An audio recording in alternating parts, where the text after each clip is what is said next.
over the next couple weeks before 2025 turns into 2026. Yeah, what the hell, Funch? Yeah, come on, Funchy. Come on, Funchy. Hey, I'm just trying to be honest. Get it together. Wait, honesty. Honest, man. What a weird concept. All right, so lot to get into today over the next couple hours. Obviously going to get into last night's 132-119 loss to the Spurs quarterfinal of the NBA Cup. The Lakers have been bounced. Their Cup run is now over. They will not play again until Sunday against the Phoenix Suns, who were bounced by the Thunder in the quarterfinals. Side note, the Thunder look like nobody can beat them in this. DeAndre's doing the it's a wrap sign to me, right? He's doing the waving cut across his neck. Look right at the camera. It is a wrap. I mean, dude, it's so funny. And we're going to get to the Lakers. A lot to get into. The loss, some rotation questions that I have for J.J. Redick, some questions about the starting lineup, some questions about who is playing, who's not playing. Definitely going to get into Rich Paul's comments on his new podcast with our old friend Max Kellerman. Game Over. He had some interesting things to say about LeBron, about Austin Reeves, about the Lakers as a roster, as a culture, as an organization. Like, a lot of really interesting stuff from Rich Paul on his new Game Over podcast with our buddy Max. Some stuff that I actually agree with Rich Paul, some stuff that I think he may have been stepping some lines in saying, and then some stuff that I just wonder whether it was a good idea going there in the first place. So we're going to get into that at 6:30. We're going to talk with Dan Woike, who covers the Lakers for The Athletic. Again, 6:30 with Dan Woike. And obviously your calls 877-710-ESPN, 877-710-ESPN. But DeAndre, we were just talking a second ago about the Thunder, man. They are now, what, 25-1? I believe they're 25 or I think they're 24. They're 20, yeah, I believe 24-1. It's so funny when I hear people now questioning, or raising the question of whether the Thunder could break the 73 wins record, like all this other stuff. And the question of, well, are they going to decide to go for it? Like, are they going to decide that it's worth going for it? I'm like, worth going for it? They're 24-1 and they're barely breaking a sweat. Like, when SGA plays in the fourth quarter, that's news. They barely just got Jalen Williams back like 5 games ago. Dude, they barely got Jalen Williams back. Isaiah Hartenstein has missed a bunch of games.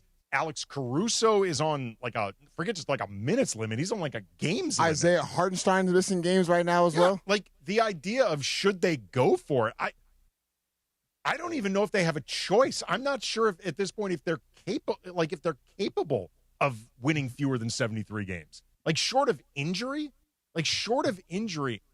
I don't even see the argument against them trying for the 73 wins because it doesn't seem like it takes any effort. Forget the 73 win season. Do you think they can break the Lakers' 33-game win streak? I would have to look at their schedule. Like, I don't have it in front of me. And if they get to the Cup Finals, that creates an extra game that doesn't count towards the 33-game winning and you know what? streak. You know what? If they lose that Cup Final, it wouldn't go against their streak. No, it would not. Which is stupid. Well, no, it's not stupid because you can't potentially be 83-0. Like, you only get, come on, Funchy. Come on. What the hell, Bunch? What the hell? What the hell? But like, it's crazy just how good they are right now. But the Lakers last night, again, we begin with the loss to the Spurs, and 877-710-ESPN if you want to win, 877-710-ESPN. The Lakers were at full strength for the first time in a while. Marcus Smart returned after missing 6 games with back spasms. Marcus Smart's return was, frankly, the bright spot for the Lakers by a long shot. We're going to talk about Marcus Smart and the implications of him being back and hopefully remaining back. The Spurs were without Victor Wembanyama, which on one hand is obviously not good for the Spurs big picture. And I think Wemby is actually going to be back for the semifinals game against the Thunder. There had been some question about whether Wemby would be available to play yesterday. I think by Saturday he's going to be available. But obviously, big picture, the Spurs need Wemby to be the best version of themselves. Against the Lakers, however, I feel like this actually created a different and bigger problem for them because without Wemby, it basically leaves the Spurs no choice but to lean into all of their guards and wings and that speed and that constant relentless push and pace that they can play with. And the Lakers had absolutely no answer for this whatsoever. The Spurs were pushing after misses. They were pushing after makes.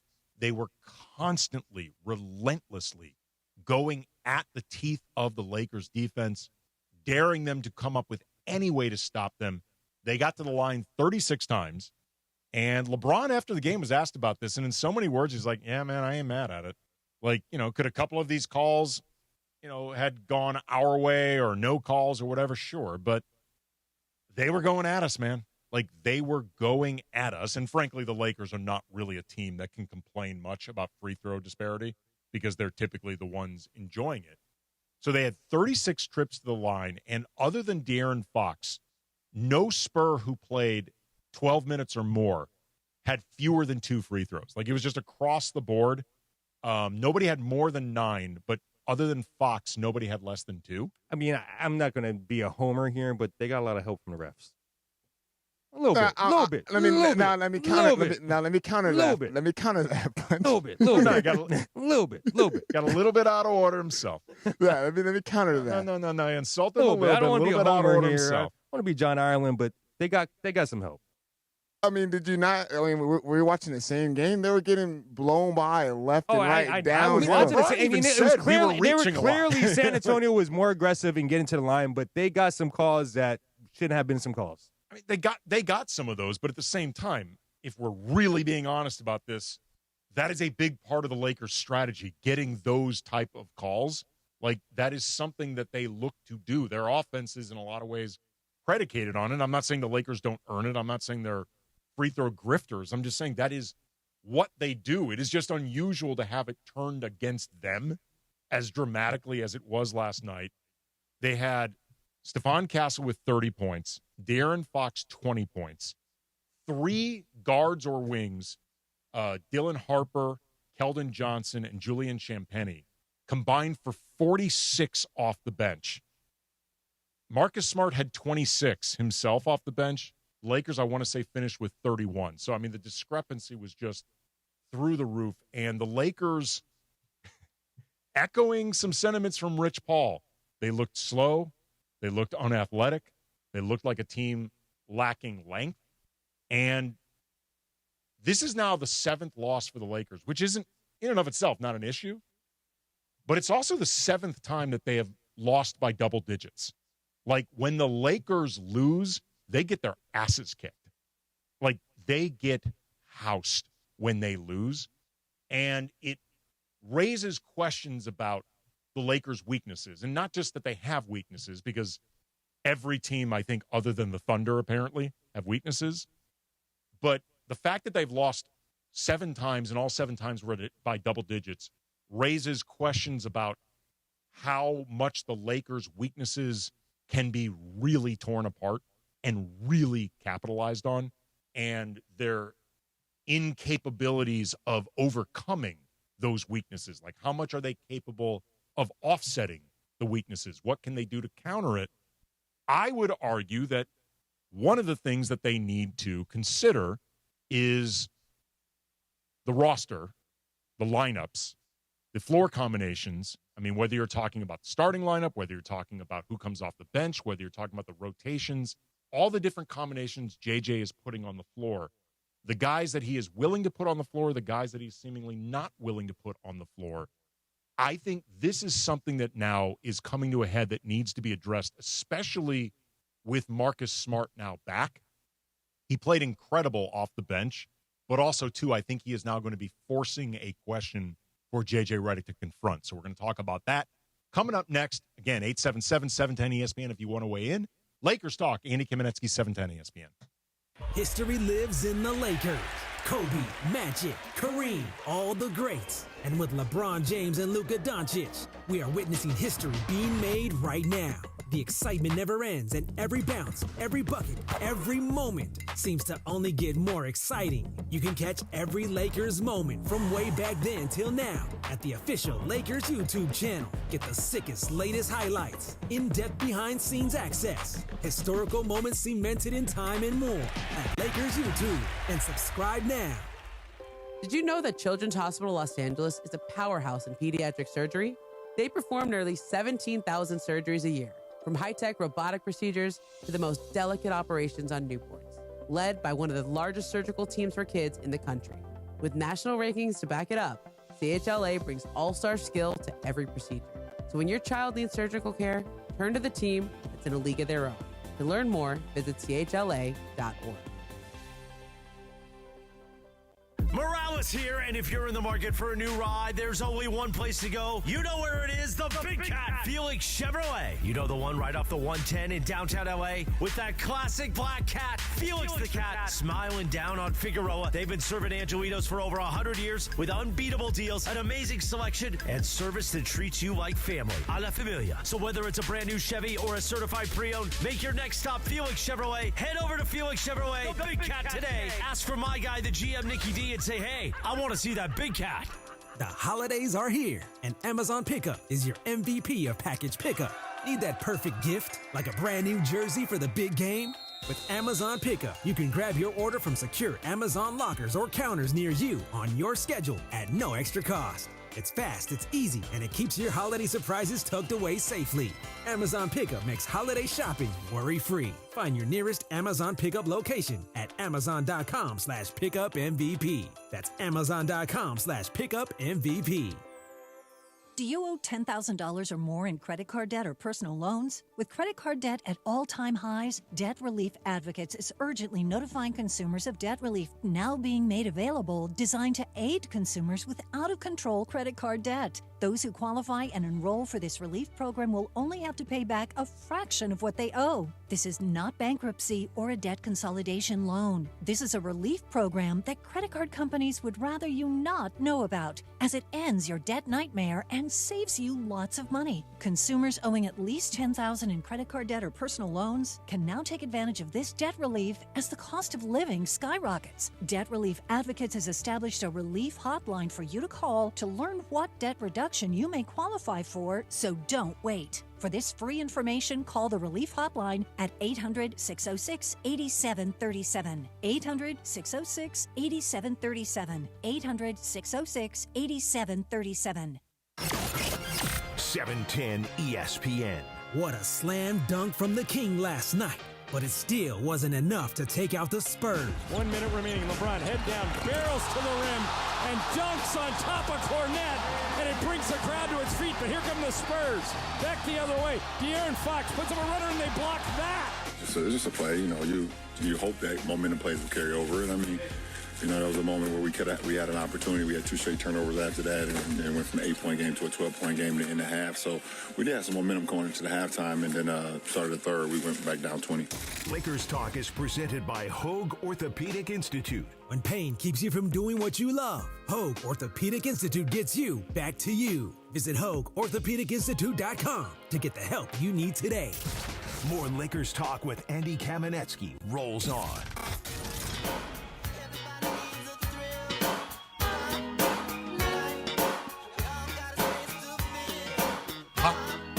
Life. From the Around the World in a Day album by Prince, which just had a massive, massive re-release with Get out of here! Yeah, 20 new tracks or way. different versions of different songs. Yeah, it's a big Spotify release, and I'm sure there's a physical release and all that This stuff. is a top 5 Prince song for me, man. Pop Life is one of my favorites, man. This song is so great. The album is actually really underrated. It's a really good album. Came out after Purple Rain. Yes, I think a lot of fans wanted Purple Rain Part 2, and it's not what Prince gave him. And I think that affected the enthusiasm and sales to some degree, although did have Raspberry Beret. Big hit. Raspberry Beret. Yes. So we were talking before about Marcus Smart's return. And again, 877-710 ESPN if you want to weigh in, get some calls in just a sec. But Marcus Smart made his return after a a 6-game absence with back spasms. Marcus Smart did not begin the season available because of tendinopathy in his Achilles. Obviously, that's something you need to take very special care of. Achilles tears are unfortunately in vogue in the NBA right now. So anytime you're dealing with anything around the calf area, guys are going to be extra cautious. Teams are really going to be careful. Marcus Smart's had injuries over the last couple of years on top of it, but he made his return last night and made his presence felt in a very big way. 26 points off the bench in 28 minutes. He made 8 threes in 14 attempts from behind the line. And to be clear, I don't think 8 threes or 14 tries are going to be a regular thing for Marcus Smart. I don't even think, frankly, it's a good idea if they are a regular thing. I don't know if I want Marcus Smart taking that many threes, and I wouldn't count on him making that many threes. But it was something the Lakers really needed last night. I thought defensively, you could feel his impact in a lot of ways. There was a play where he stripped De'Aaron Fox on a drive in the lane, and that ended up leading to Lucas setting up Jackson Hayes for a pick-and-roll dunk. I thought his presence in the first half and the second quarter in particular started picking up the Lakers' collective defensive intensity. There was a play later on in the game where De'Aaron Fox tried a spin move on Marcus Smart without really being able to fake him. It led to De'Aaron Fox losing the handle, ended up on the floor diving for the ball with Rui, jump ball. The Lakers get the possession, and Luka ended up getting to the basket. Marcus Smart and Rui, ironically, for the conversation I'm about to get into, were the only two Lakers in the positive for the plus-minus. And the Lakers' defensive issues that we've known about on paper for this team, even at full strength, we could tell. JJ has acknowledged this is not a team that on paper profiles as particularly strong defensively. You know, they're going to have to be better than the sum of their parts. They don't have a lot of point of attack defenders. They don't have a lot of high-end wing stoppers. You know, I think DeAndre Ayton and Jackson Hayes have been working hard to be lane deterrents, but they are not classic or highly established rim protectors. Like, these are all guys that are going to have to work to be the best version of themselves collectively, but also at the same time, I feel like you need to make sure you're at least giving yourself the best chance possible when it comes to the floor combinations. And it comes also to getting yourself out to the best start. And I feel like at this point, we have enough evidence that assuming the Lakers are confident they can keep Marcus Smart on the floor, Marcus Smart needs to move into the starting lineup. Like, he just needs to be in that first 5. Because a starting 5 of Luka, Austin, LeBron, Rui, and Ayton can be explosive offensively. And those 5 can play off each other well offensively, although I still think they're not maximizing themselves, and I'll get into that in a second. But the defensive issues are so glaring and so obvious and, frankly, I think impossible to overcome, because you're always having one guy, and it's always Rui, guarding out of position against guards or small wings, because it's not going to be Luka, it's not going to be LeBron, and DeAndre Ayton truly makes no sense doing that. So it's always going to be Rui, and Rui is always being put in a position where he's not being utilized properly defensively, and his defensive weaknesses are exacerbated even more. And it's unnecessary. And I know before you didn't have Marcus Smart, but now that you do, I feel like at this point, there's really no other option. There's no other sensible option than putting him in the starting 5, rebalancing the rotation so you have at least 2 guys now between him and Austin who are at least meant to be checking guards, meant to be checking wings. But also, too, I think you need to do this because the bench needs scoring, and Rui's not really being regularly utilized as a shooting threat, as a scorer, as it is anyway. Rui last night, let me take a quick look at he had 4 shots in this game. 4 shots. spent most of the night sitting on 2. He had a usage in this game of under 6. He barely touched the ball. We are not far removed from a game where Rui had 1 shot and a usage of, I'm not joking, 1.7. He had a first quarter usage of 0.0. And this happens in large part because between Luka, LeBron, Austin, and DeAndre Ayton, there's not enough shots to go around. There's 3 ball handlers who are often moving the ball between each other or creating their own shots. And I get it. It's Luka, it's LeBron, it's Austin. You're looking for them to do this, but Rui's the best 3-point shooter on this team. He's 5th on the team in attempts. If you go per 36 minutes, he's actually 6th on the team in attempts. He's not actually being fully utilized as a starter anyway. So at this point, I feel like you're not getting the most out of him as part of the starting 5 offensively, and you're just exacerbating the problems that Rui provides in that starting 5 defensively. At this point, it just doesn't really make sense. Take a quick call before we get to Dan Woike from The Athletic. Michael in Carson, you're on Lakers Talk. What's up, Michael? Hey, how you doing? You touched on a lot, which is needed to be said. First of all, defensively, you're correct. The liability is at our guard position with Luka and AR. They're scoring the ball, but defensively they're giving up a lot. Rui's out of position, you said. Well, they switch a lot. Yep. So consequently, it's a mismatch there. Offensively, there's no man movement.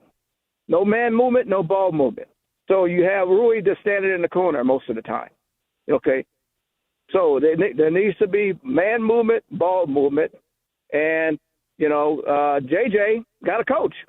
You got to take the ball out of Luka's hands occasionally to run an offense, to make the defense work. The defense is just standing around, watching him dribble along with the teammates. I appreciate the call there, Michael. There can be, as incredible as Luka can be as a one-man generator of offense, and particularly we see this in the first quarter, which is often Luka time, and it can be, I think, overwhelming for defenses, and he can really pour it on. The truth is, I think there's a predictability to it for defenses. It's not that it's easy to stop, but I think it's predictable what they're looking to stop. And then in the meantime, it's not actually amounting to the Lakers winning first quarters. Like, they're not a good first quarter team. So the dominance and excellence of Luka, you can't deny that. But I do wonder, to Michael's point, how much it's actually helping the Lakers' big picture. Chris in L.A., you're on Lakers Talk. What's up, Chris? Hey, thanks for having me. I love the fact that you brought up how Rui's, being misused, because I think he doesn't get enough flowers, as well as he doesn't get enough, I guess, excuses per se as to why he's disappearing from games. And for me, at least, whenever I see Hachimura, it reminds me of Odom. Odom doesn't have that innate fire, but he's so talented. Their talents are different, but I love that you brought that up. But my main call was basically, we're hearing about roster construction again. And then, for example, we're hearing Irv Jones, a trade for this. We need, athleticism and length. But back at home, we're overusing Gabe Vincent. I don't get what's going on with JJ. Like, he's just overusing a smaller man all the time. And, I love the fact that Smart's back. Hopefully we get less minutes from Vincent. But, yeah, that's the thing. I'm looking at roster construction. Why don't we look inside first before we even look at trades, which we will be doing. But, having GV out there with negative minutes is just it's just a no-brainer. We're going to get into Gabe and, in particular, Jared Vanderbilt. And I want to address some of the things that JJ said after the game that almost felt like he is calling out for a Jared Vanderbilt type player, but not Jared Vanderbilt, because it's become very clear he doesn't want to play him. So going to get into all that and more later in the show. But coming up next, we're going to talk with Dan Woike He covers the Lakers for The Athletic. Awesome coverage of this team. He's been doing it for a while. One of our favorite guests. He's going to be coming up next. This is Lakers Talk. Andy Kamenetsky, ESPN LA. Vista Paint is California's original paint company and has been serving pros and homeowners since 1956. Our paints are formulated for lasting performance, beautiful finishes, and made to withstand the weather. Vista Paint, locally made, expertly crafted, always reliable. Call Jacob. And there it is, LA, the new number that's changing the game. 800-345-6789. From courtside to curbside, when accidents happen, Jacob's the one you call. With nearly 3 decades of experience, Jacob has the rep to get you the compensation you deserve. Accident or injury, call Jacob and Ronnie. Call Jacob 1-800-345-6789. Call Jacob. Park, party, and play at Hollywood Park Casino. Join Travis Rogers, Sua Cravens, and me, Chris Morales, for the ESPN LA Rams postgame show. Live from Hollywood Park Casino. Win prizes like signed sports memorabilia or tickets to an upcoming LA sporting event. While you're there, enter for a chance to win a brand new Pedigo e-bike. And I'm putting Rams fans on the air live from HPC after the game. Hollywood Park Casino is LA's hottest card room and the only place where you can party and play 24/7. Hollywood Park Casino must be 21 and older. I know you're listening to me wearing glasses or contacts. You're either nearsighted, farsighted, have astigmatism, or you're just over 45 and have to wear reading glasses. This is Dr. Sarudi, and I promise you, I can help you with any of these issues. No anesthesia, no pain, no downtime, and if you qualify, I'll even guarantee you with 20/20 or better vision or give your money back. I've never had to after 60,000 cases. Call 855-NOW-2020. 855-NOW-2020. That's 855-669-2020. Hey guys, it's Sedano. Looking to score big on flooring? Kick off your project with Hernandez Wholesale Flooring. Every day's a win, no gimmicks, no markups, just the wholesale deals on every surface. Call 866-62-FLOOR or visit them on the web, hernandezwholesaleflooring.net. No sale beats wholesale. More Lakers talk with Andy Kamenetsky rolls on. Austin Reeves has been carrying the squad for the last few games, but it was a tough outing versus the Spurs last night. I think there's a lot of room for growth. You know, the spirit's still high in here. We know we can do it. But like you said, we have to be a group that guards with 5 people. And once again, like Bron said, we got to be on a string and no rotations and just play hard on that end.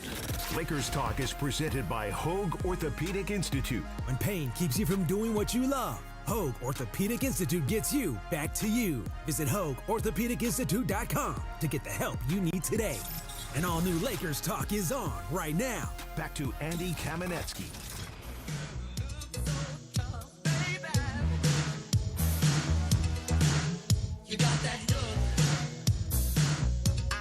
Prince and Sheena Easton, You Got the Look, Sign of the Times, double album, although I think they've come out with re-releases that are now like triple albums, quadruple albums. Like the Prince Vault is just like, it's a true vault. It's like the Fort Knox of music, and there is so much stuff in there. You know I still haven't seen the movie, right?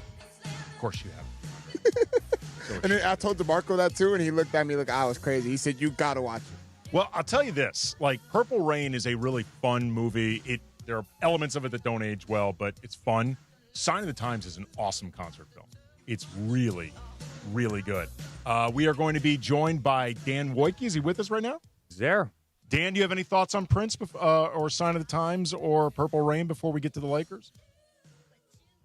Prince is an artist I should be more into than I am. That's my Prince take, is that I sort of missed it. I'm a little young, like he was a little mature for me at the time when he was at his most popular. I don't think my parents were wanting to be listening to Cream.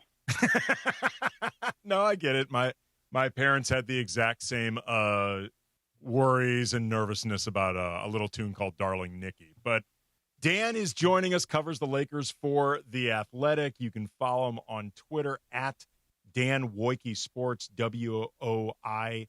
He's got a good piece up at The Athletic right now about the Lakers' debacle last night against the Spurs, 132-119, and in particular, the defensive issues that the Lakers struggled with. Was that what jumped out at you most from this loss, or were there other elements as well?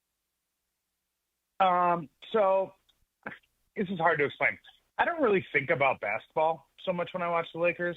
It's just kind of a weird thing where my focus is usually like on more like bigger sort of thematic elements. And the defense like fell into that because like after the game, and I asked JJ Redick a version of this, it just felt like it's felt like every time the Lakers have lost this season, it's been like a big referendum about how good they are.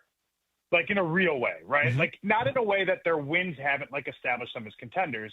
It's more like every time they've lost, it's been like a big like highlighter on all the reasons why they're not in the same tier as Oklahoma City, probably as Houston and Denver, maybe even as Detroit, right? Why they're just like a tier below. It's because they can't do, like, to me, it's like they can't play with the requisite defensive energy and intensity on a nightly basis in a way to, certainly not to like win them games, but it has to be like enough to allow their superior offense to shine through.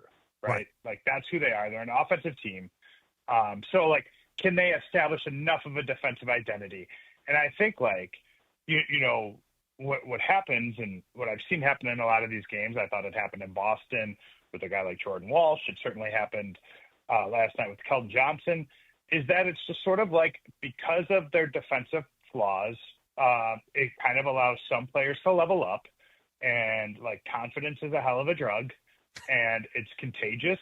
And all of a sudden now, like the hoop looks gigantic and an opposing team is off and running and they can't turn the faucet off. Right. And I think like I've felt some version of that basically every time they've lost. Yeah, it's a weird thing last night. We're talking with Dan Woike. He covers the Lakers for The Athletic. You can follow him on Twitter at Dan Woike Sports. Lakers Talk. Andy Kamenetsky, ESPN LA. In a weird way, Wemby being out last night for the Spurs, I think was actually worse for the Lakers because, I mean, Wemby's obviously a problem, and he's a problem for the Lakers, but he's a problem that I think they are in some ways better equipped to try to solve than a team like the Spurs, Wemby-less. At that point, they're just going to be guards and wings running and just constantly driving against a teeth of a defense that can't stop anybody, those type of players. And look, so I think that they can occasionally, right? And I'm not going to pretend like I've cracked the film on last night in any real way, but I was speaking to an assistant coach, we'll say, of a team that recently beat the Lakers. All right. Don't do any studying on this. I don't want him to get mad that I said who it is. And he was basically said to me like that, for the Lakers defense to be like functional against a high level offensive team, like fair or unfair, DeAndre Ayton has to be awesome. Like it's on DeAndre Ayton to be awesome because guys are going to get in the paint. Yeah. Like it's just like that is just going to happen when you're playing Austin Reeves, Rui Hachimura, LeBron James, Luka Doncic, Jake LaRavia, Marcus Smart even. Like, these aren't, like, swift of foot defenders. Even, like, the defender, right? Like, Marcus Smart is, like, their defender. You can still get past Marcus Smart if you can, like, break the tackle.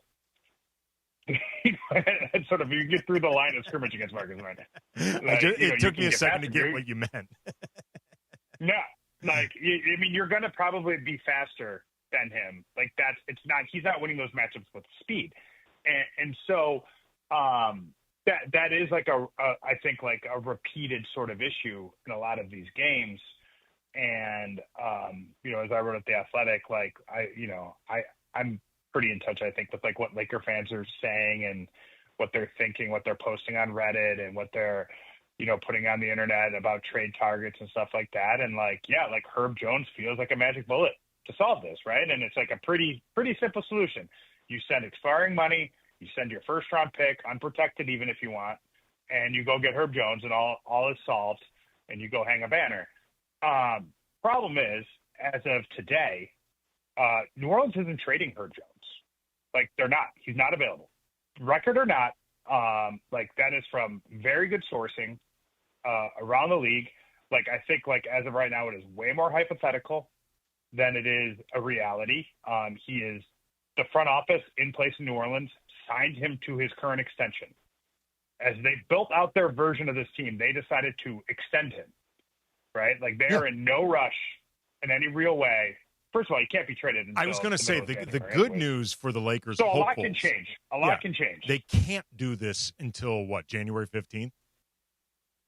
But we are talking like based on what I know now or what I've heard now, it's like we're talking significant price drop. Right. That would be required if they were going to, and also if they were going to make Herb Jones available. And this is like the reality I think Laker fans have to confront. And I sort of feel like this should be like part of my like job title, and maybe I'll talk to my friends at The Athletic about it. It's like Lakers beat writer / like parade ruiner or like parade rainer on parader. Is that the reality of this is that if you are trading a good rotation player, like a good young rotation player on a positive contract to some extent, right? And I've spoken to some people who view the length of the contract with Herb Jones based on his injury issues to be a little scary, but generally speaking, regarded as a pretty good contract for a two-way player. If you're going to trade for that, you need to send out picks and players. It's a combination. Like everybody wants picks and players. The Lakers have a pick that they can trade, and I wrote in the story, and we can talk about this. The value of that pick is like very much in dispute, even as far as 2031. Why is that? The value of that pick. Two reasons. One, Luka Doncic is awesome, right? Yeah. That's problem number one. Is that they have Luka Doncic, and even if you believe that, or you're a skeptic and you say like, well, like Dallas traded Luka because of these physical concerns, whatever, like they might not ever go away. They stop doing stuff like whatever. They'll eventually get fat again, that sort of thing. Sure, whatever. Number two is Mark Walter. Mm-hmm. And the belief around the NBA that the sale of the Lakers to Mark Walter will only strengthen and bolster an infrastructure that will now align sort of the geographical advantages that the Lakers have now with like some versions of, the guy who's proven to be the best owner in baseball. So, like, I think, like, again, so if we're viewing this as like, protected, unprotected, like probably like the view being a non-lottery first-round pick, mm-hmm. right? Teams are going to want young players too. The Lakers have one of those, and they're about to pay him a ton of money in Austin Reeves. Well, and there's no in-between. And also, too, I think for a team like the Pelicans, and this is important, we're talking with Dan Woike, he covers the Lakers for The Athletic. You can follow him on Twitter at Dan Woike Sports, WOIKE. Obviously, you can trade them your expirings, and that's great for the Pelicans to get off that money if they want to move Herb Jones. But the reality is the cap space does not do them nearly as much good as picks because 100%. they're not a free agent destination. So they're not.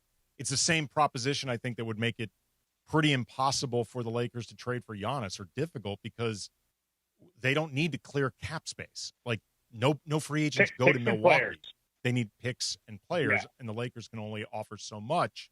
With that in mind, though, Dan, it means that to some degree, if the Lakers are going to want to try to improve this defense, there's going to need to be some type of internal either improvement or adjustment, stuff like that. There's two things that jump out at me. First, Marcus Smart is now back. He had a hell of a return last night against San Antonio. I think he was the bright spot for the Lakers. Obviously, he has not been starting this year because he's been in and out of the lineup with injuries and unavailable. But I also have not gotten the sense that JJ is necessarily looking to start Marcus, despite the, I think, pretty glaring imbalances defensively that are there with the current starting lineup. Do you think that JJ is open to this or is considering this? I think, I don't want to say considering, and I don't want to speculate. I think one, yes, he's open in general to good ideas, right? Like one of my favorite ways that anybody's ever described JJ Redick to me, and I found it to be true, is that in my dealings with him, and I've known him now for more than a decade, is sort of like he is supremely confident, at times arrogant, but also like wildly open-minded, which is like unique that those things sort of exist. They tend to like sort of run in opposite directions, and that's not the case with him. So I think certainly I think any idea in a general sense is going to be considered, and I think he's open to virtually anything. I think that I mean, there has to be reliability and physicality concerns with Marcus Smart. There has to be. Right. And again, the goal with Marcus Smart isn't to have him win games for them so much in December either. Right? When the game really slows down, or in theory should really slow down in the playoffs, is really when you need Marcus Smart. Right. Sure. And so running him to some degree into the ground, and it's not actually running him into the ground, but a player with his sort of injury history, and we've already seen it this year. I think generally speaking across the league, if you look at point of attack defenders, it is a very physically demanding position. Yeah, and guys tend to break down. I used to talk to Cam Reddish about this when he got kind of shoehorned into that role with the Lakers, and he would do it fairly effectively for 3 games and then would sprain an ankle or would suffer a thigh contusion or something like that. You get the snot beat out of you in that job. It is an incredibly difficult job. And I think sort of being cool, let's pencil Marcus Smart in for 30 minutes a game right now, and let's move forwards for the next 60 games is going to be an issue. It doesn't have to be that way. You can stagger certain minutes, you can keep his minutes around the same, and maybe that's the option. That's what I think the option should be. Yeah. I also think, though, there are ripples to this, too, right? That, and, I know he shot it well last night. He has not shot the ball well for an extended period of time. I think that what the Lakers are trying to do, and I get this a lot when people ask me about Jared Vanderbilt and different things like that, why aren't they playing Jared Vanderbilt? And I think the simplest way I can put it is that, and it came up in something JJ said last night. When they get Luka Doncic or Austin Reeves into the paint, the goal is to play quote unquote advantage basketball. They want to be in 3-on-2s, they want to be on 4-on-3s, 2-on-1s, right? They don't want it to be equal. And if you have non-shooters spacing, you're not. It's harder to create those advantages. It's just harder, and you make your most special players less special. And I think that if I had to guess at a reason why Jared Vanderbilt has fallen out of the rotation, it's because of that. Yeah, and I understand that as a theory, as a theoretical. I get that. I do feel like there are teams around the league that have managed to have, particularly when you're talking about a starting lineup or some of the options they have offensively between Luka, Austin, LeBron, DeAndre Ayton, Rui, depending on the floor combinations, you can find ways to work with somebody like a Vando, and I think other teams have. What I think, though, is ironic is after the game last night, I don't know if you caught this, but JJ was lamenting the complete inability to contain the ball or the inability to win along the margins or the inability to crash the boards. And I'm like, it sounds like you're laying out the job description of Jared Vanderbilt, while at the same time, it really feels like JJ is going out of his way to never play Vando. Because there have been other guys he's put out there that don't necessarily provide any of the stuff that he says he's looking for defensively, or sometimes even, in the case of a Dalton, offensively. But he's been willing to give those guys minutes ahead of Vando. And I'm not suggesting it's personal or anything like that. I think it's basketball. Yeah. But there are times when I feel like JJ is working pretty hard to avoid the potential option that's in front of him, to alleviate this on some level. Yeah. It feels like, and look, as of right now, it feels like that level of non-shooting is a non-negotiable. It just feels like it. And maybe that's, again, this is also, by the way, to go back to what I started saying, holistically, what is so interesting about this Lakers team and what I enjoy most is that the conversations are the types of things you'd say about a 7-17 team too, right? This is the reality of it. It's they need to make a starting lineup change. They need to, but and I'm not saying that anybody's overreacting in this sense. These are how these losses feel. They almost feel like they count double or triple, right? Because they say so much more about what the Lakers aren't than what the wins say about what they are. Now, I will say, again, if I'm going to try to be as even-handed and unparade rainer as I was with trades, I will say, like, and this is going to be like Dan makes excuse corner. That 3 and 4 on the East Coast sucked. I was in an insane brain fog. And like one of the things that I picked up over time as a beat writer is like, I can generally judge a team's energy by like where I'm at from like travel. Mm-hmm. And like, I'm cooked. And like the other writers that were on that trip are cooked. And unsurprisingly, the Lakers did not play with a tremendous amount of energy, considering like just for instance, I'll share the story. It's kind of a funny story. I think you were in there for this. We as the writers have a transcription share, mm-hmm. and we transcript quotes. And Kobe Price wanted the audio from Marcus Smart's interview, and I went to text Kobe Price the audio, and I didn't text it to Kobe Price. I texted it to Marcus Smart, who didn't know that I had his phone number. Yeah, I know. That was who like I had gotten through some, like previous other reporting, like just in case I would need it someday. So like that's the level of decision making that was happening with me. And you're not even playing. I did something very similar. Like I was trying to send something out for like my wife's birthday in December, and I meant to say from the birthday, and I ended up texting it to former Chargers offensive lineman Forrest Lamp. Like these are things that I went to say for the birthday, and I just went in there, and I'm like just like half dumb right now, or dumber than usual. And I think like none of this is to suggest like the Lakers have these point of attack defensive problems. It's happened on nights where the schedule hasn't played an impact and stuff like that. It is, and I think JJ said this, and it got lost in kind of the second half of the quote, right? Which was like, yeah, it feels like we're being exploited on the same way every time we lose, pretty consistently, right? And that was to me, it was like the most damning thing he said, probably about his team this year. The first half of that quote was every team basically has something. Yeah. And that's true.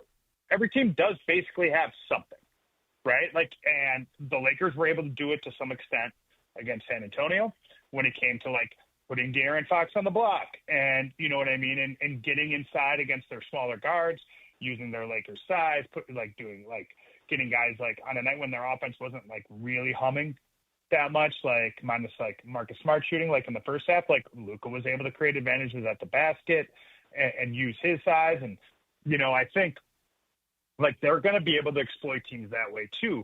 A lot of this, like minus Oklahoma City, who is going to go like 79-3, like minus them, it's sort of like, I'm half kidding.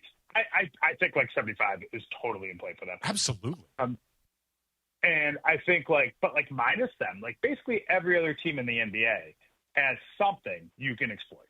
Yeah. And the goal every night when you play is like, can I cover up my weaknesses and find ways to accentuate my strengths, right? And last night, like against Phoenix, like against Atlanta, I would say, certainly, what other games am I missing? That Portland game was a weird schedule game. But like a lot of Boston, I would say, also a weird schedule game, but like games where the Lakers look slow. Yeah. And they look like they didn't have the juice that they needed. And I think like they look slow because they are slow. They looked unathletic because they are unathletic. And they're 10 games over 500, and they've beaten athletic teams. Like they haven't they have beaten athletic teams. They're It's just like, I think when they are bad, they are bad. These problems are very clear. They are a good team, but they're a team with flaws, and they may be among all of the teams that are considered, if not inner circle contenders, and that circle is basically the Thunder, but like outer circle contenders, teams that maybe could make it to the conference finals. They're a good team, but they're a team with flaws that are just very, very glaring, and we've seen very, very easy to pick at. He is Dan Woike. He covers the Lakers for The Athletic. You can follow him on Twitter at Dan Woike Sports. You should read the piece he has up right now about the Lakers' defensive issues and what they can and cannot do about them moving forward. As always, brother, appreciate the time. Want to do this again. Yep. Thanks for having me. Dan Woike from The Athletic covers the Lakers. Really good stuff. When we get back, I want to talk about Marcus Smart and the question of physicality and whether or not his health and trying to monitor his health is actually affecting his minutes. So going to talk about that coming up next. Lakers Talk 710 ESPN. Individuals and businesses with tax problems, listen carefully. Do you feel like you're losing control of your finances? If you owe over $10,000 in back taxes or have unfiled tax returns, we can help you take back control. The IRS is the largest and most aggressive collection agency in the world, and they can seize your bank accounts, garnish your paycheck, close your business, and file criminal charges. Take control of your tax problem now by calling the experts at U.S. Tax Shield and take advantage of the Fresh Start program and new laws that may allow us to negotiate a settlement for the lowest amount possible. Our team of tax attorneys and enrolled agents can stop collections and get you protected so you can take control of your financial future. U.S. Tax Shield offers a price protection guaranteed quote to get you protected today. U.S. Tax Shield is A+ rated with the Better Business Bureau, so call now. 800-687-5192. That's 800-687-5192. U.S. Tax Shield. 800-687-5192. Disney on Ice invites you to an adventure that's off the charts as DJ Mickey and his friends remix your favorite tunes from The Lion King, Frozen 2, Moana, The Little Mermaid, and Wish. Plus, the party goes off the charts when special guest DJ Stitch takes control. Every beat creates a magical moment. Only at Disney on Ice Let's Dance. Playing the LA area December 11th through January 4th. Tickets on sale now. Visit DisneyOnIce.com today. Everyone wants exclusive behind-the-scenes access to the Lakers, and this is your shot. Sign up for the Lakers email now to receive an insider's look into the team and get a weekly dose of everything Lakers. On top of all that, this is your opportunity to be the first to know about Lakers fan events and get the latest news straight from the team right when it hits. You won't miss a beat of the action by signing up now at Lakers.com/emails. That's Lakers.com/emails. Hey guys, it's the holiday season, and this is the best time of the year for sports.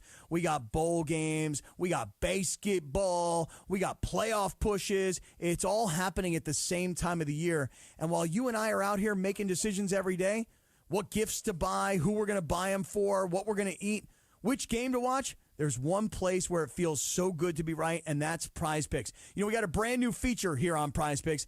It's now the early payouts. If your lineup gets off to a hot start, you may now have the option to cash out those winnings before the game even finishes. So it's kind of like, do you want what's behind door number 1, or do you want to play it out and see what's behind door number 2? Download the Prize Picks app today and use the code KAPPY, K-A-P-P-Y, to get $50 in lineups after you play your first $5 lineup. That's code KAPPY, K-A-P-P-Y, to get $50 in lineups after you play your first $5 lineup. And remember, follow me at Scott Kaplan on Prize Picks. Prize Picks, it's good to be right. Morales here, and if you're in the market for a new ride, there's only one place to go. You know where it is, the Big Cat Felix Chevrolet. You know the one right off the 110 in downtown LA with that classic black cat, Felix the Cat, smiling down on Figueroa. They've been serving Angelitos for over 100 years with unbeatable deals, an amazing selection, and service that treats you like family. A la familia. So whether it's a brand new Chevy or a certified pre-owned, make your next stop Felix Chevrolet. Head over to Felix Chevrolet, the Big Cat today. Ask for my guy, the GM Nicky D, and say, hey, I want to see that big cat. This is Lakers Talk with Andy Kamenetsky. Lakers Talk is presented by Hoag Orthopedic Institute. When pain keeps you from doing what you love, Hoag Orthopedic Institute gets you back to you. Visit HoagOrthopedicInstitute.com to get the help you need today. Now back to Lakers Talk with Andy Kamenetsky.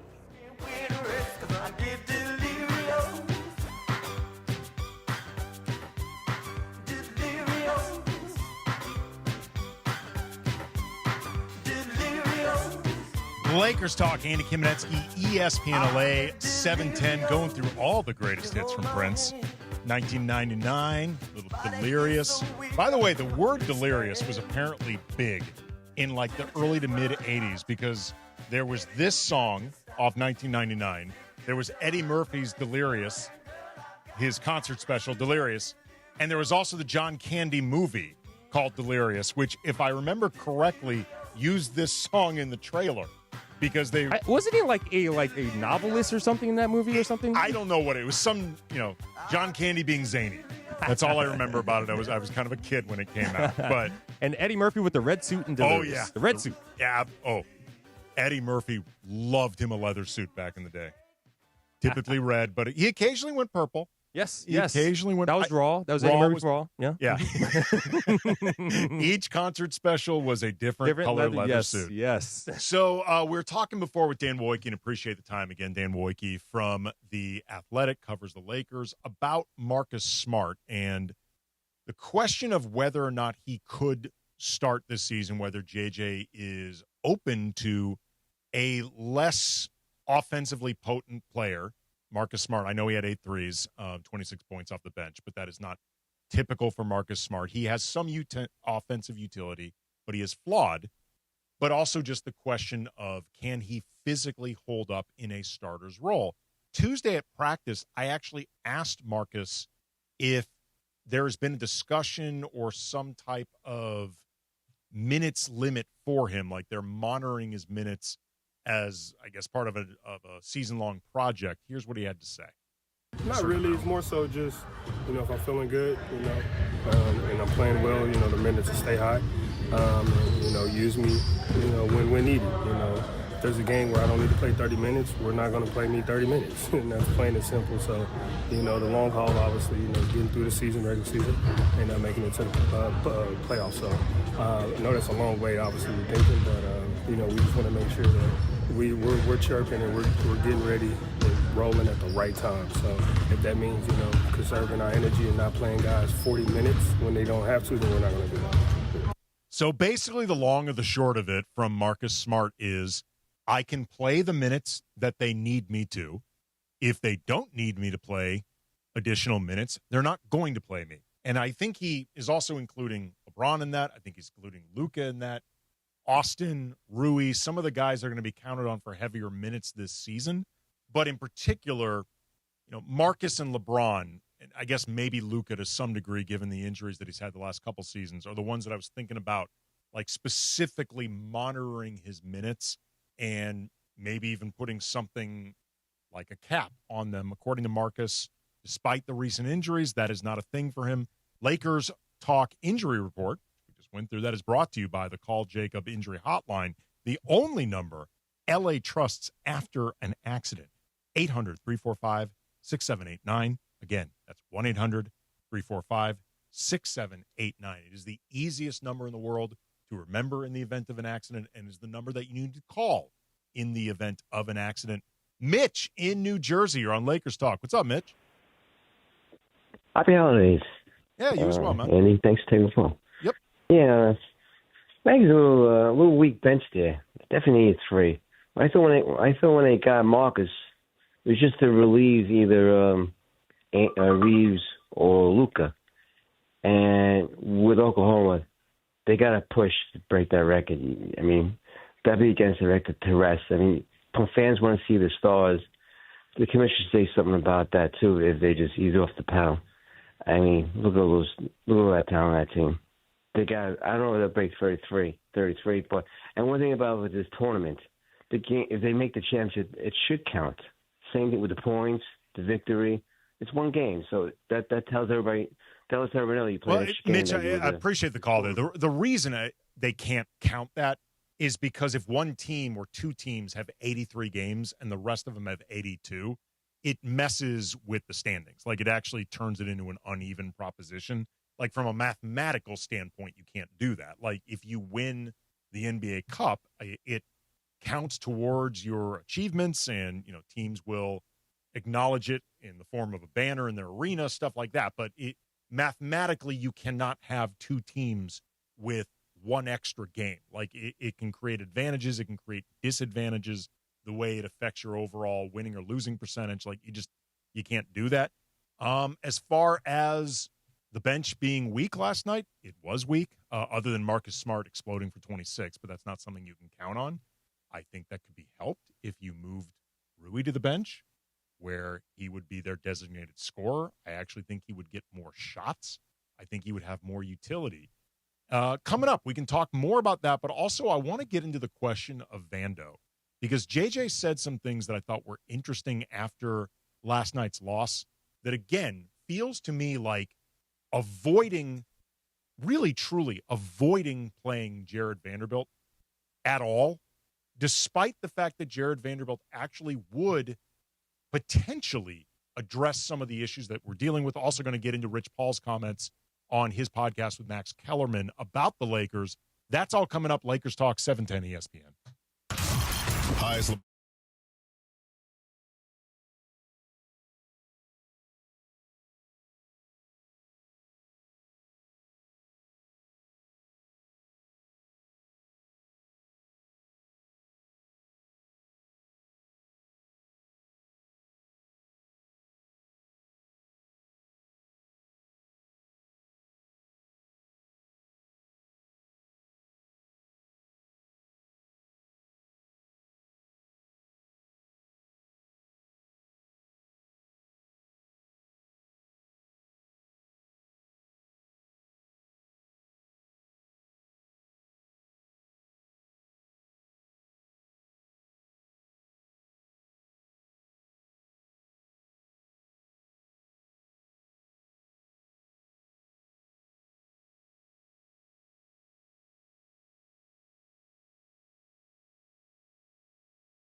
Investigate.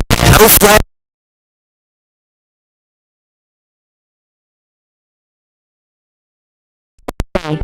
It's a reality that we can no longer ignore. Find the Children is a non-profit organization dedicated to helping find missing kids. You can be a part of their mission by donating your unwanted vehicle, running or not. Call 1-800-294-0222. We guarantee that you will receive the maximum tax deduction. We provide fast, free pickup with 24-hour response. Call 1-800-294-0222. Find the Children provides crucial resources to help find missing children and educational materials to teach kids how to recognize and avoid predators. Our recovery programs have a proven track record of reuniting kids with their families. It's time to act. Donate your unwanted or unused car. Help us build a world where every child is safe. Pick up the phone and call 1-800-294-0222. Together, we can bring these kids home safely. This advertisement was paid for in partnership with Cars RS and Find the Children. How are you? It's Dr. Robert Clapper. Guess what? The Weekend Warriors Show is back Saturday morning at 7 a.m. on ESPN LA, thanks to Cedars-Sinai. Cedars-Sinai is a global leader in orthopedics, offering a range of solutions in all orthopedic subspecialties to get you back to doing the things you love. Don't miss the Weekend Warriors Show with me, Dr. Clapper, Saturday mornings at 7 a.m. on 710 ESPN and the all-new ESPN LA app. This is Lakers Talk on 710 ESPN. The Purple and Gold returned home to Crypto.com last night for an NBA Cup quarterfinal matchup versus the Spurs, but in the end, came up short. They're bringing in Bronny, and that's a final. Spurs 132 and the Lakers 119. LeBron and the Lakers may be knocked out of the NBA Cup, but the journey continues for the Lake Show. I don't care. I mean, cup, no cup. I love playing basketball, so it doesn't give me extra excitement to playing or not playing. I think it's just great, to have a moment. It is what it is, so I love just going out and compete. Lakers Talk is presented by Hoag Orthopedic Institute. When pain keeps you from doing what you love, Hoag Orthopedic Institute gets you back to you. Visit HoagOrthopedicInstitute.com to get the help you need today. And all new Lakers Talk is on right now. Here's Andy Kamenetsky. Lakers Talk, Andy Kamenetsky, ESPN LA 710. In the next hour, we're going to get into Rich Paul's comments on his podcast, Game Over, with our buddy Max Kellerman. That podcast just dropped, and Rich Paul had some very interesting things to say about LeBron, about Austin Reeves, about the Lakers, both as a roster and as an organizational culture. All this stuff I thought was very interesting. People should check out this podcast. I think there were some things Rich Paul said that were pretty spot on. I think there were some areas where he probably ventured outside his lane, or I just question the wisdom of doing this in the first place. But we will get into all of that. Also want to talk a little bit about Jared Vanderbilt and sort of what he represents in terms of the Lakers' seeking out certain things, not landing on them, and I wonder if JJ just is not open enough to certain flawed but specific approaches. We're going to get into all that. But first, Miguel in Monterey Park. You're on Lakers Talk. What's up, Miguel? Andy, how you doing, brother? Good, man. Good. Hey, before I ask you my question, man, let me just edify you, man. I appreciate your platforms. I appreciate your perspective on this world, and I appreciate the way you look at humanity, man. So, wow. I very much appreciate that. Very much not expecting that, but thank you. It means a lot. Thank you. Yeah, brother. Hey, so this is my question, bro. Last week, my buddies and I were talking about this situation. We saw that AR was super hot. I mean, his trade value, probably last week was at his highest it's ever going to get. Yeah. So we posed a question to each other. Is AR a true Robin? Let's say next year, right, Bron is gone. Are we really going to pay AR that money? Right? Does he merit that contract, right? Because we've seen the past 2 years that, unfortunately, AR's game does not travel to postseason basketball, to playoff basketball. Offensively, defensively. So that being said, we have to maximize a trade package. And right now, he's hot. The last couple of games he hasn't. But, right, that's my whole reason that right now that he has reached probably his true potential. I think it's time to consider, a package to get us back, some wing defenders.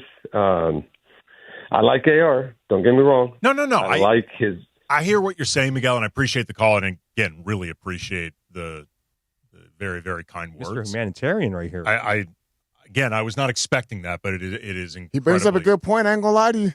About the humanitarian? Or? Well, that too. But I'm just saying. But as far as that you're an incredible person, AK. Miguel really raised a point that we don't talk about enough. You're an incredible person. It's about time somebody really got to the things that matter.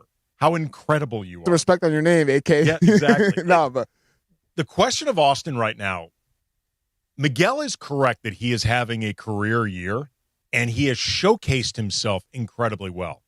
The problem is I don't think his trade value is actually as high as you would think. A, because his salary is still at a level where you can't trade him 1-for-1 or even close for an impact player. Like, he is not making, I believe he's making right now about 16, something like that, 15, 16, might even be less. I don't remember off the top of my head. But you have to cobble together more contracts with Austin in order to get that impact player. So the math gets a little more complicated. But also, he is a potential walk-away free agent. And you are not going to get him to sign an extension this year, no matter where he gets traded. He's going to take himself out on the open market. I would be stunned if anything else happened. And if you are a team trading for Austin, knowing that there is a chance he could leave, and I know he could back channel through his agent, through whatever, you can talk about, yeah, I love the idea of being here. I love what this franchise is about. I could see every time any player shows up anywhere new, they always say, yeah, I could picture myself being here the rest of my career. Why? Because they want to leave all their options open. Nobody ever shows up at a new team and says, fellas, I am scratching off the days on my calendar until I can get the bleep out of here. Like, that doesn't happen.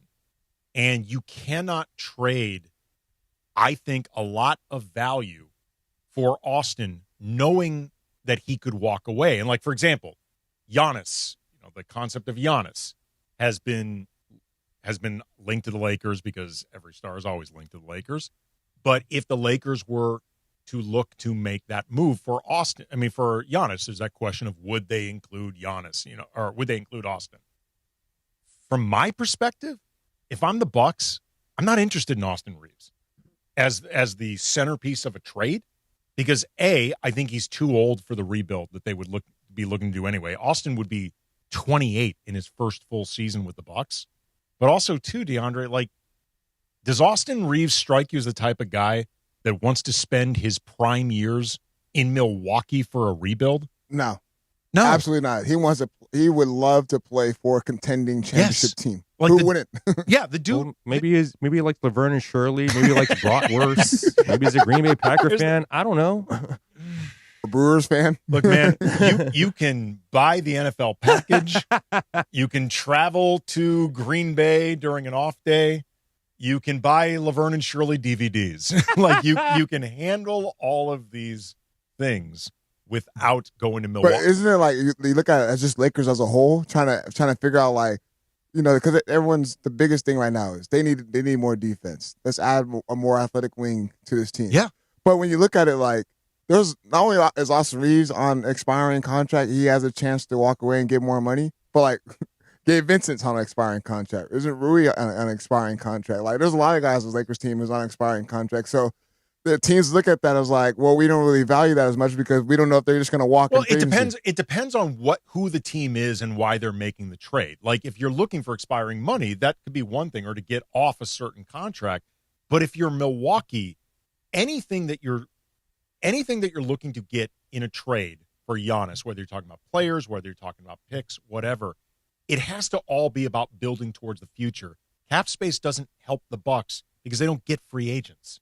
So the cap space does not help them in any way. My dude Walrus in Encino, you're on Lakers Talk. What's up, Walrus? What's up, AK? What's going on there, DeAndre? What's up, Funch? It's a nice spread you got there at the table. Thank you. A little fruit? Little fruit, yeah. Very good. Good for the health. So, it is. Look, man, three points. First off, I'm coming in cold here, all right? So I was just catching what you were saying about Austin. He's not going anywhere this season, okay? Like, there's all these various, possible. No, man, there's no scenario where the Lakers trade Austin Reeves and get better this season. Long term, yeah, maybe. But you need to maximize this season with LeBron James. You got to put all the chips in the middle as is reasonably possible. Number two, right now, it just infuriates me, man. This Lakers team, it's an offensive team, and I hear DeAndre talking all the time. He makes incredible points, in terms of like effort and all that. This is a team that's going to win on the offensive side of the court. They need to play well enough there to mitigate the subpar defense on, obviously, the other side of the court. And for me, you got to play below the arc. They've been one of the best, if not the best, two-point shooting team in the league. Recently that might have gone down a little bit. Get into the stripe. I mean, that definitely didn't happen last night. And you got to, in my opinion, AK, basketball's really not that complicated of a game. First 3 minutes of each quarter, you got to hit the rack, man. You got to be aggressive. You got to try to get the other team into foul trouble. That's a way where you could try to slow down a team that plays with pace like the Spurs. The Thunder, who knows, man? It's like a prayer you have to put up to beat that team. But anyone else, you got to try to get them in the bonus. And the third and final point, AK, people talk about all the time. I've heard you talk about it. I'm sorry, man. Jared Vanderbilt is a guy, yes, who can't shoot. He's a good cutter. He's a guy that actually can handle the ball. He's a pretty decent passer. He's the best defender on this team. And if you're not going to play him regular minutes, that's fine. But he needs to be a cooler. You got to have that guy being able to come off the bench and cool down a guy like Castle. Yeah. Cool down a guy like Gillespie in that game, or Dylan Brooks. Just try to break their rhythm and appreciate the call, Walrus. Just like try to break their rhythm in some way. Like I don't picture Jared Vanderbilt on this team. We may get to a full Vando discussion. We may not. I don't picture him playing 25, 30 minutes a night on this team. Like, I don't think he merits that.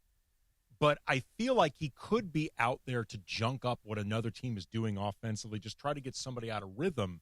But regardless, I would like to see JJ just seemingly more open towards trying him as an approach, because there's a lot of attributes that JJ lamented they are missing from this team, and Vando at least theoretically can offer some of them. Imperfectly, yes. He's an imperfect player. Look at DeAndre shaking his head right now. Look, man, we seen him, and we understand he went a couple stretches, like 5-6 games where he wasn't playing. Then the moment they decided to play him a little bit of minutes, he was lost out there, man. I mean, he played like 3 minutes. It was the first time in like 3 weeks. I'm sorry, man, but the defense with him being added to it, they're still not going to fix the problem as a whole. If I'm being honest with you, if he was going to be as a whole, I'm saying if he was going to go out there with Stephon Castle, I still think Stephon Castle is going to get his, just because of the way the Lakers defense is designed. it just you bring up the design, and then we got a break, and we'll get into Rich Paul's comments. I will say this.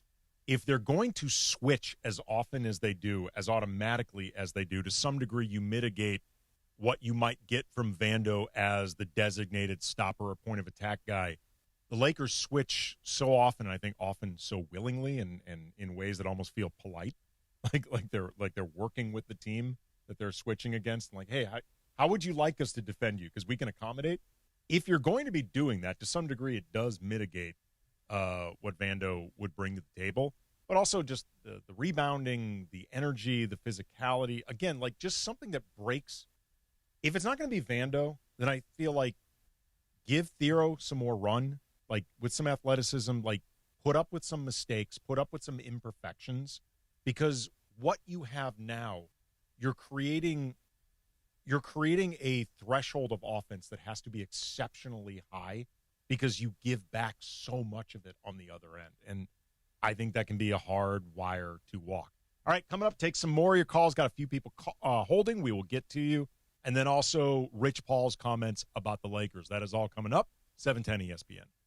Call Jacob. 800-345-6789. That's a new way to call Jacob. And how easy is that, Mace? 800-345-6789. In a city full of stars, one shines the brightest. 800-345-6789. Accident or injury, call Jacob and Ronnie. Call Jacob 1-800-345-6789. Call Jacob. Park, party, and play at Hollywood Park Casino. Join Travis Rogers, Sua Cravens, and me, Chris Morales, for the ESPN LA Rams postgame show. Live from Hollywood Park Casino. Win prizes like signed sports memorabilia or tickets to an upcoming LA sporting event. While you're there, enter for a chance to win a brand new Pedigo e-bike. And I'm putting Rams fans on the air live from HPC after the game. Hollywood Park Casino is LA's hottest card room and the only place where you can party and play 24/7. Hollywood Park Casino must be 21 and older. Disney on Ice invites you to an adventure that's off the charts as DJ Mickey and his friends remix your favorite tunes from The Lion King, Frozen 2, Moana, The Little Mermaid, and Wish. Plus, the party goes off the charts when special guest DJ Stitch takes control. Every beat creates a magical moment. Only at Disney on Ice Let's Dance. Playing the LA area December 11th through January 4th. Tickets on sale now. Visit DisneyOnIce.com today. I know you're listening to me wearing glasses or contacts. You're either nearsighted, farsighted, have astigmatism, or you're just over 45 and have to wear reading glasses. This is Dr. Cerruti, and I promise you, I can help you with any of these issues. No anesthesia, no pain, no downtime, and if you qualify, I'll even guarantee you with 20/20 or better vision or give your money back. I've never had to after 60,000 cases. Call 855-NOW-2020. 855-NOW-2020. That's 855-669-2020. Texting enrolls you into recurring automated text messages. Consent not required to purchase. Message and data rates may apply. Man, I love seeing the old gang at these reunions. Did you see Brian? He's in better shape than he was 25 years ago. How is that even possible? Yep, I ran into him a few weeks ago and had to ask. He told me he started taking Nugenix Total T2. The testosterone booster? Yeah, but it's way more than that now. It also skyrockets your nitric oxide in as little as 3 hours. I started taking it right away and I'm already seeing results. I was wondering what you were doing. You seriously crushed me in that pickup game last week. Yep, after 40, energy, strength, drive, it all starts going downhill. But with T2, I feel like my old self again. Stronger, leaner, and my energy is way up. My wife even noticed a difference. They're giving out complimentary bottles right now. Just send them a text. Text ROCK to 321-321 for your complimentary bottle of new Nugenix Total T2. Text now and you'll also get a free bottle of Nugenix Thermo X, our most powerful fat incinerator. That's ROCK to 321-321. These statements have not been evaluated by the FDA. Product not intended to diagnose, treat, cure, or prevent any disease. 710 ESPN. What a slam dunk from the King last night. But it still wasn't enough to take out the Spurs. 1 minute remaining. LeBron head down, barrels to the rim, and dunks on top of Cornette. And it brings the crowd to its feet. But here come the Spurs. Back the other way. De'Aaron Fox puts up a runner, and they block that. So it's just a play. You know, you hope that momentum plays will carry over. And I mean, You know, there was a moment where we had an opportunity. We had 2 straight turnovers after that, and went from an 8-point game to a 12-point game in the half. So we did have some momentum going into the halftime, and then started the third. We went back down 20. Lakers Talk is presented by Hogue Orthopedic Institute. When pain keeps you from doing what you love, Hogue Orthopedic Institute gets you back to you. Visit HogueOrthopedicInstitute.com to get the help you need today. More Lakers Talk with Andy Kamenetsky rolls on.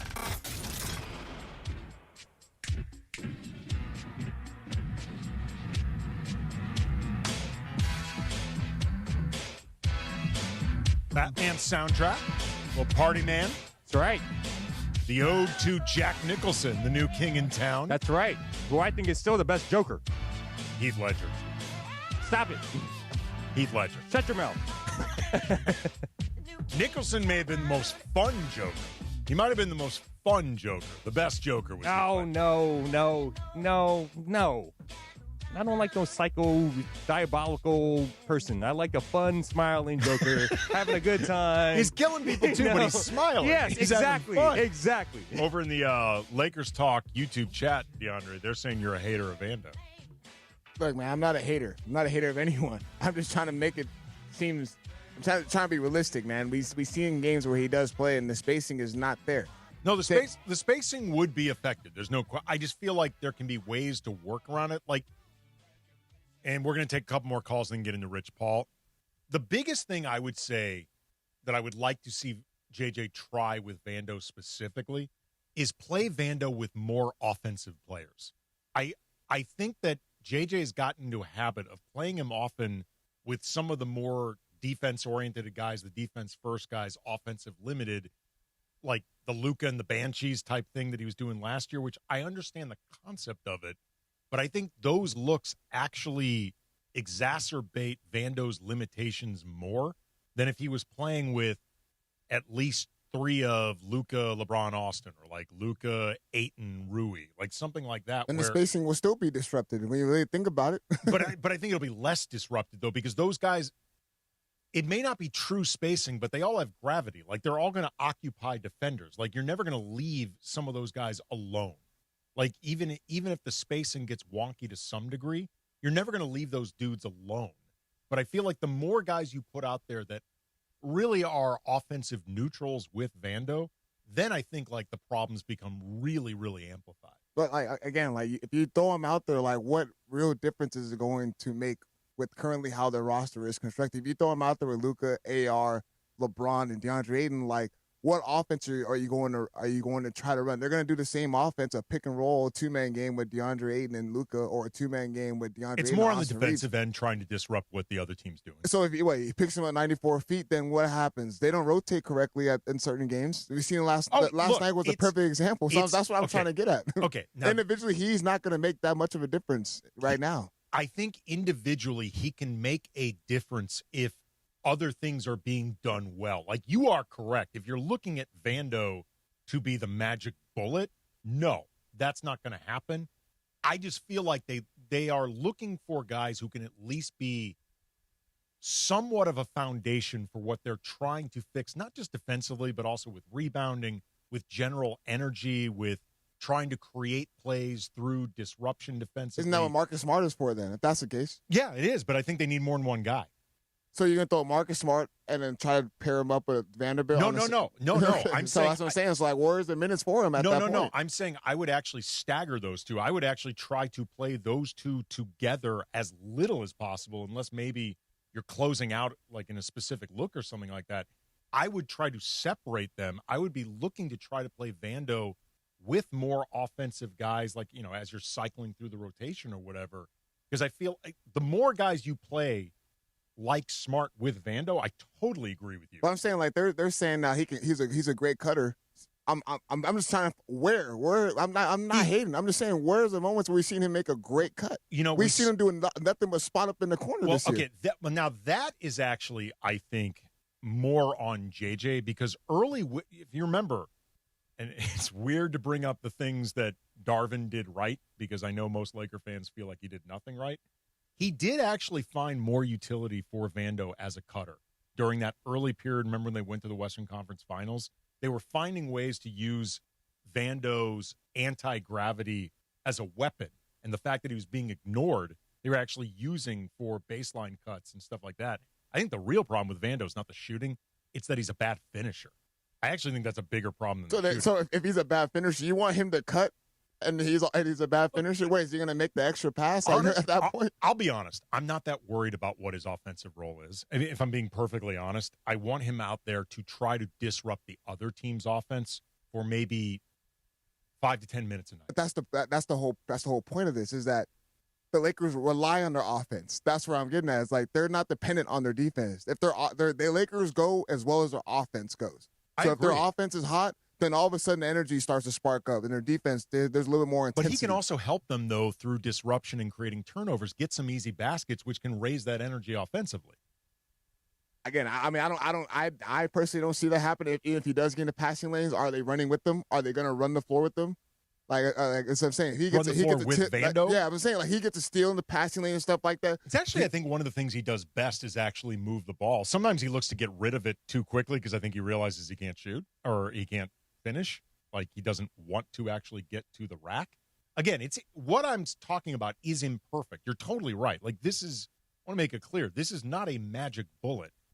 And you're correct that ultimately their offense is going to carry them as far as they're ultimately going to go. But I also feel like there's a defensive minimum that has to be there. Otherwise, you mitigate too much of the offense that's carrying you. Like he can only carry you so far without at least a baseline of defense. I mean, but you brought up earlier, though, like the Lakers' defense, way it's designed, they switch a lot. Yes, they do. So it's not like he's going to be sticking on a guard like Stephon Castle the whole entire game. At one point, it's going to be an on-ball screen. He's going to be switching onto a bigger man. We've seen it. We've seen Jackson Hayes guarding Stephon Castle on the perimeter. So it's like, that's what I'm trying to get at as a whole. Like, if you throw him out there, I get it, energy, effort, on that stuff. But that's not what the Lakers' defense is designed. That's why his minutes have been decreased, because that's not what J.J. Redick designs his defense. Unfortunately, I'm not even sure how their defense is. So that's the bigger issue, not Jared Vanderbilt trying to get in and provide energy and effort. No, the bigger is, what is their defense exactly? Don from the City of Industry with the Golden Voice. How are you? Oh, hey, fellas. How we doing? Good. Another day in Lakerland. What's up? Man, I'm digging the conversation. Well, I'm interested to see what Rich Paul has to say. I mean, it's kind of interesting because seems like half of our players are clutch sports guys anyway. So if he's complaining about the Lakers and the roster, well, who do we have to, come on, man. But anyway, I'm just a little, I'm a little perturbed. People seem to be in such a hurry to trade Austin Reeves. And I'm old enough to remember. Having a duo like Jerry West and Gail Goodrich back in the day. Two scoring, backcourt. Two guards like that. And I'm just enjoying it. I mean, nobody thought Reeves was going to break out like this and score points like he's scoring. So, and as you say, at his age, hey, let's just let it ride. He and Luka are the same age. Let's just let him be like Pancho and Lefty or whatever. Don, you raise an interesting point with that comparison of West and Goodrich, and obviously, just so it's clear, I don't think you're putting Austin at the level of those Hall of Famers, but just conceptually, two scoring backcourt guys as a foundation. It is my understanding, and you saw them, so I'm curious what you think. West definitely, Goodrich maybe. Better defenders than Luka and Austin. Is that accurate? I'm sincerely asking. Oh, he dropped. I'm sorry. Oh, yeah. Well, Don, call back if you can. Don, call back just with the answer. You can even just tell a screener or whatever. I know West was considered a good defender. I don't know about Goodrich. If I'm being totally honest, their heyday was before I was born or when I was an infant. So I honestly do not know the answer. Don did bring up, though, Rich Paul in his comments on his new podcast with our buddy Max Kellerman. And side note, it's awesome that Max is back in the spotlight again. But Rich Paul had some interesting things to say about LeBron, about Austin Reeves, about the Lakers as a franchise. We'll get into stuff that I agreed with first, or that I thought was good for him to clarify. First, he said that LeBron is going to finish the season with the Lakers, even if the reasons he offered might not necessarily be inspiring. Is LeBron realistically a guy who could not be on the Lakers at the end of this year? No. He will be on the Lakers at the end of this year. Yeah, where's he going to go? I mean, there are New York comes to mind. Where's he going to go? By the way, that is the actual answer. Where is he? Like, been saying this since the offseason. The idea that LeBron would be trying to force his way out of L.A., he's too complicated to trade. He's got a no-trade clause. He makes $50-something million. He's going to be 41 in December. It's too complicated to trade him. So, yeah, and his team's good right now. He's not on a bad team, so there's no reason he would try to force his way out. Real quick, Don is back. Clarify this for me, because you brought up the comp between Austin and Luka versus West and Goodrich. It is my understanding West was a very good defender. Goodrich was better than Austin or Luka. Is that correct? Oh, yeah. You know, as a matter of fact, you know, Jerry West, when he was up consulting at Golden State, he said that the Splash Brothers were the best pure shooting guard tandem, but he said that he and Gail Goodrich were the best all around. So, yeah, no way are Luka and Austin at their level defensively. I just thought it was kind of interesting. I remember because we never really had that duo of two like real high-powered scoring guards on the Lakers at the same time, you know, and that was the only thing. No, I appreciate that. I appreciate that, Don. And just that's ultimately, though, the reason why I think some people would have apprehension about Austin and Luka as a foundation. Offensively, they can work great together. I mean, that's been clearly demonstrated. They can play well off each other.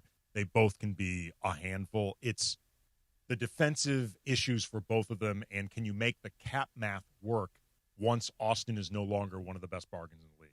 Like once he is making what is being projected as anywhere from mid-30s as the starting point, maybe even touching $40 million a season, can you make that work with Luka's money and the defensive wings, hopefully two-way wings, that you would need to bring in to supplement those guys, the athleticism that you need to bring to supplement those guys? Can you actually make that work from a cap perspective? If the answer is yes, then yeah, you could have Luka and Austin as a foundation. Problem is just, can you make the cap math work? But getting back to Rich Paul, he also said when asked, or I don't remember exactly how it came up, but he was asked about the Lakers as a contending team. And he said, quote, "I personally don't think the Lakers are good enough to be contenders. Not right now. I don't think they have enough to get to the Western Conference Finals. I don't think they have enough to contend from that perspective right now. When you have all the talent up top, those guys can win games." He's referring to Luka, LeBron, and Austin. But then things start to really, when you get into the back half of the season where guys have their conditioning, they're in rhythm, they're scouting you different. It's one thing. Then you go to the playoffs. We saw last year they ran into athleticism and length, and they struggled. So when you look at it now, athleticism, length, shooting, speed, right? Because now, can the Lakers play fast? I don't think so. In style of play, that style of play is going to be very easy to guard when you get into the playoffs.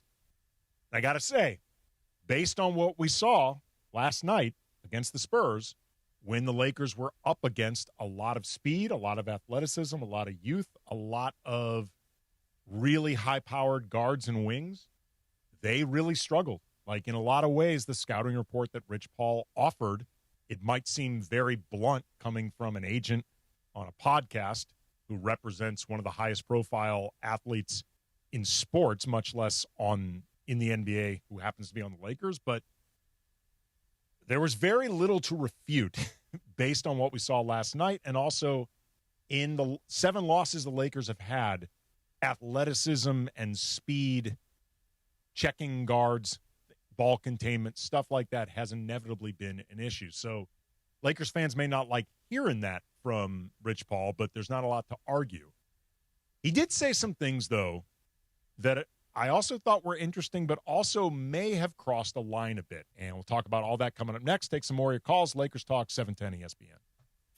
At RussNatCars.com, 'tis the season to find the new you. As LA car shoppers know, this is the time of year to find the best deals. Thinking about starting 2026 in a new 2026? Get started today at RussNatCars.com and shop over 2,000 luxury vehicles, including over 100 special lease offers on brands like Land Rover, Audi, Mercedes-Benz, Porsche, and more. It's all in one place, RussNatCars.com. your road awaits. Hey, it's Mason. It is the holiday season, best time of year for sports with bowl games and basketball matchups and playoff pushes all happening at once. And while you and I are out making decisions every day, what gifts to buy, what to eat, which game to watch, there's one place where it feels good to be right. That is Prize Picks. New feature alert. Prize Picks now has early payouts. If your lineup gets off to a hot start, you may now have the option to cash out those winnings before the game even finishes. Is your fantasy season already over like mine? My team's a mess. With Prize Picks, I don't have to wait until next year's draft. Prize Picks let you play fantasy football every week. Pick your favorite players and win when they hit their projection.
You know, the spirit's still high in here. We know we can do it. But like you said, we have to be a group that guards with 5 people. And once again, like Brian said, we got to be on a string and no rotations and just play hard on that end.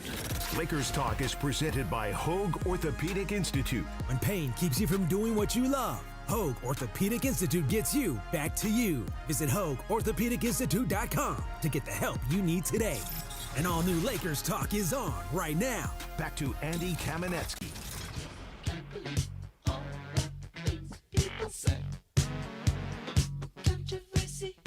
1981 Controversy, the first album I ever bought with my own money. Road to Streetside Was Records. it a vinyl? I did buy it on vinyl. Okay. I did buy it on vinyl. You still own a record player? I do not anymore. Oh, I mean, okay. this record player was generations old. Vinyl's back, though. My daughter... I got vinyl. My daughter wants... She's 14. She wants a record player, vinyl, all of that so badly. I actually took her like a month or so ago to Amoeba in Hollywood Oh, yeah? for the first time. Nice. She Sometimes loved it. around downtown, they have like these record meets or whatever where they have like little vendors selling records everywhere. Apparently, Amoeba, she told me at the Grove, I think, had some type of pop-up. Yeah. Like she was hanging out at the Grove. They will do that too at Amoeba where they have like guys or vendors just come and try to settle records. Amoeba's really fun, man. Yeah, you get stuck in there. Oh, you can get so stuck in there between all the music, the movies. Last time I went there, I bought a Jimmy Cliff shirt. Yeah. Oh, I was going to say they got great selection. Yeah, they got Actually, some people in the YouTube chat have noticed before, or when I'm on Mason and Ireland, I have worn a shirt that says I think it says Hollywood Amoebas, but it's got the Lakers logo. I got that from Amoeba. No way. In Hollywood. Yeah. Oh, nice. Yeah, it's very obviously referencing the Lakers, but it's the same logo, but it says Hollywood Amoebas. I also have a shirt that says Little Tokyo Ramens. That's the one I love. Yeah, That's my favorite Andy Kamenetsky shirt. I got that in Little Tokyo at a store called Pop Killer. I think I know that store, too. Oh, it's a great store. Yes. It's really, really, or I should say my wife got it for me. She saw it there. She was in Little Tokyo and knew I would love it. She was correct. We're going to get to Rich Paul and some of his other comments, but Kenny in Tarzana, I believe you got thoughts on Gail Goodrich. Did not expect this. So I just got done with my senior softball game. Unfortunately, came out in losing end, but I put on the radio and I heard Gail Goodrich and his defense. Jerry Zeke from Cabin Creek was an incredible defensive player, and I love Stumpy. That was Goodrich's nickname. I go back with the Lakers, the 69-70 season. Okay. And he was not a good player. In fact, I've got a picture. I was not a good player or a good defender? For the opening. Hello? Yeah, did you say Goodrich was not a good player or a good defender? No, he was a tremendous shooter, defensive player. Okay, got it. I wish they would have had the three-point line back then. He led the Lakers in points per game. I think he was at 25.8 in the 71-72, 69-win, 33 consecutive game streak. Right. But he was not a good defensive player at all. Very porous defense, as opposed to the 6'2" and 7'8" Mr. Clutch, Jerry West, who could do everything. How would you compare, before I got to let you go, Kenny, how would you compare Goodrich's defense? I realize it's probably not perfectly apples to apples, but would you say that he is better defender than Luka or Austin, same level, worse than? I would say probably just because of his height, probably even not quite as good, and they're not good, as we know, on the defensive side of the ball. But, he was, for his height, back then, obviously the NBA in general was not as big, but into your guards, generally, you didn't have the 6'6" plus guards that we do now. I would say he was probably just slightly lower than those two guys. Let's put them at a 3. I put Goodrich, and I don't know if you ever heard that nickname. That was Chick's favorite, Stumpy, for Goodrich. No, I never heard that before, but that's funny. Yeah, check that. But he was such an incredible shooter, and it would bug me when I would hear about Clay and Steph, and you wouldn't even hear anything about Goodrich and Jerry in terms of best shooters, because Goodrich was a phenomenal shooter, and we know how great Jerry was. Steph is not a particularly good defensive player either, as opposed to Clay, who is just outstanding. I appreciate the call there, Kenny. Thank you very much for that reference point.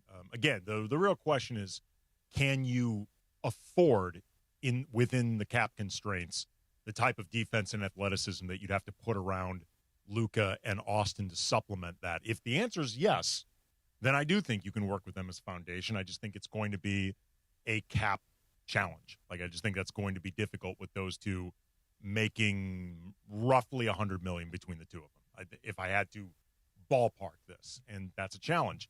Getting back to Rich Paul, though, and his comments on the new podcast he has, Game Over with Max Kellerman. Few other things that he brought up that I thought were interesting. First of all, the idea that he said the Lakers are not a championship organization. He thinks that they're an organization that has won championships, but in his mind, they're not a championship organization. And the reason, to summarize this a bit, but the reasons basically, he does not consider them an organization that pays enough attention to details and process and building out infrastructure. He cited a front office that is pretty thin in manpower, regardless of how good you think Rob Pelinka is at his job. The truth is he has very little manpower around him. It's too big of a job for Rob Pelinka having this small of a front office. That is something I think will absolutely change in the Mark Walter era. But he cited, for example, the Spurs and the Heat as having that type of championship culture, the way he defines it, detail-driven, process-driven. They create a culture that even stars have to join and acquiesce. But he said that the Thunder, he considered them a championship organization before they actually even won a championship. It took them a while to actually get the title, but their process, in his mind, is a championship process. I got to be honest, I think he's spot on with this. I think he's actually accurate. The Lakers obviously have a history of championships. They are rightly proud of it. But I don't think they're always or have not been as detail-oriented as they've needed to be, as much about building a culture that is about more than just the stars and more about the legacy of superstars and more about their own legacy. It's been more about their legacy than it is about the actual culture itself. I think in a lot of ways more about the prestige of the Lakers as a culture than an actual culture, like something that you can put your finger on in terms of how they go about doing their business. I think a lot of that is going to change in the Mark Walter era because we've seen the way that they build culture over with the Dodgers. So I think those were interesting comments from Rich Paul. I will say, though, I question whether or not that I think it is very difficult for fans, maybe even players, to make a distinction between Rich Paul, the agent, and Rich Paul, the podcaster, who I guess a couple times a week or so is going to be offering sports takes. Like, I think it is very difficult to disentangle those two very different personas. I think it's very difficult to see them as not essentially Rich Paul on a mic messaging. I mean, there was already speculation about what does this mean in terms of LeBron and the Lakers, or LeBron's relationship with the Lakers, Clutch's relationship with the Lakers. Whether Rich Paul was doing this specifically to message whatever or not, that's the way it's going to be interpreted. So it's going to be very interesting, I think, moving forward to see how this works for Rich Paul as one of the highest profile agents in sports, now apparently offering sports takes. You know, as an example, when he said that he thought on a championship level team, Austin Reeves would be like the Manu Ginobili coming off the bench. He made it very clear he respects Austin. He considers Austin a great player. He said Austin should be paid like a starter. The reality is bench players do not make $35 to $40 million. If I'm Aaron Riley, Austin Reeves' agent, or any part of Team Reeves, I'm thinking, dude, stay in your lane. Like, this is not your business. You are potentially messing with my guy's money. Don't do this. Like, that is outside your lane. So people should listen to this podcast. You should listen to this conversation because it was very interesting. It's more nuanced than I think a lot of the conversation about it will be. Hopefully I was not a problem with that. But coming up, as always, we are going to close out with Crunch Time. Bunchy's got the topics. DeAndre and I will weigh in. Lakers Talk, 710 ESPN. Call Jacob.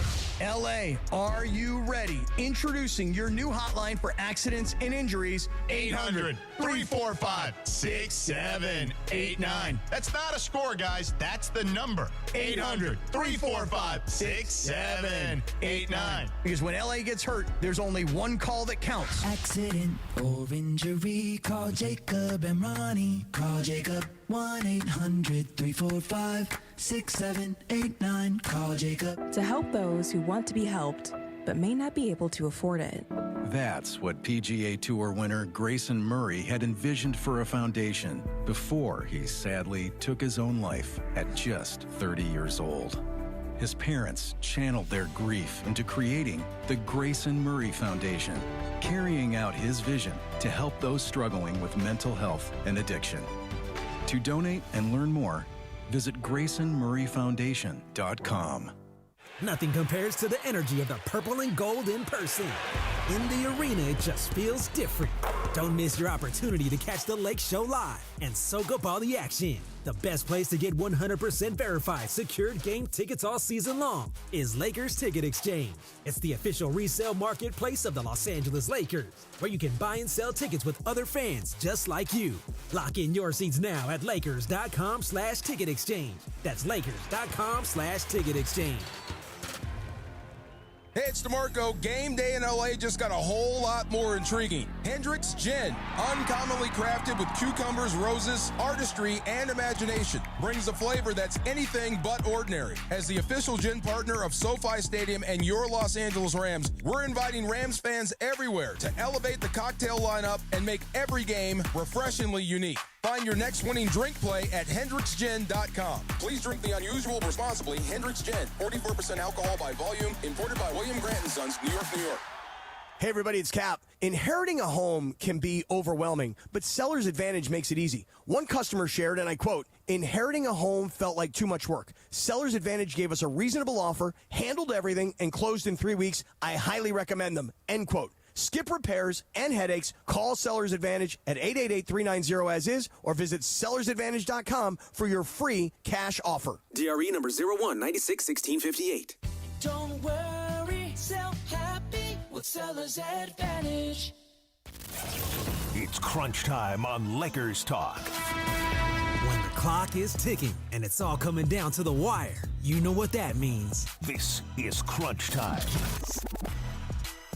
All right, as always, Lakers Talk. We close out with a little crunch time. Funchy's got the topics. DeAndre and I weigh in. What you got there, Funchy? All right, this is from ESPN.com. A 2003-04 Upper Deck Exquisite Collection Imbrams of endorsement card of Kobe Bryant recently sold for $1.22 million. 1.22.